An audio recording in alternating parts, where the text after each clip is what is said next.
Karibu tumuhorere iroho yageuka. Asante, pigia vizuri makofi hapa. Tupigie makofi hapa, makofi mzuri.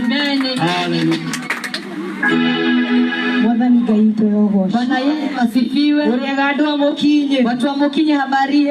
Murehero uhoro. Tumekuja kuwaletea habari. Yesu anawapenda. Majina ni Miriam. Kwa majina ni Miriam. Nimeokoka, ninampenda Yesu. Ne muhono kuninyedete Yesu. Ndugu mimi mani arahonokia aire. Kwa sababu kwa kweli anaokoa wasichana. Mahida Yesu asheraga. Kuna wakati Yesu alikuwa anatembea. Na kuna mtu wale mtumu. Na akapata mtu aliyekuwa kipofu. Yule kipofu aliishi kukaa pale katika njiani. Mwisho wale getumumwato raga jera ine. Akiomba msaada. Akihoya usaidizi. Lakini siku moja Yesu alipokuwa akipita, mudhenya mmoja Yesu akihetoka, akajua ya kwamba kuna mtu mkubwa anayepita, akimenya atakuwa na modo munene mno. Akaulizia, akashindwa ni nini kunaendelea. Akielelea kirika kwa nini kiko lazima. Batimayo alikuwa pale. Batimayo ale hao akisubiri tu msaada kama kawaida. Hata ile yote idiota wale wale. Lakini siku hiyo ilikuwa ya mwanya.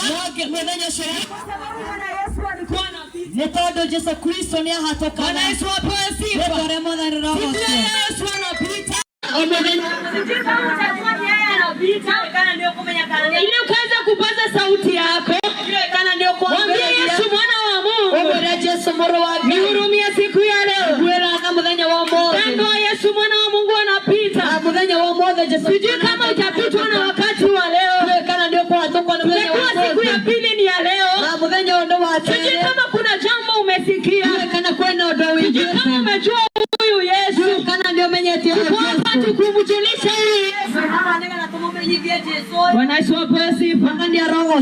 Ndekera kurekereria kayo wako. Hivyo kubali tu kuachilia. Anirira umuthi. Pasa sauti. Yesu Kristo ako hivyo. Yesu Kristo. Kwa sababu wako mahali hapa kwa sababu yeye. Kwenda kwa rege. Sitaki kuongea tena. Nikane gwekerero rwimbo nigetha nyine. Aha. Amen. Mimi ni muibaji.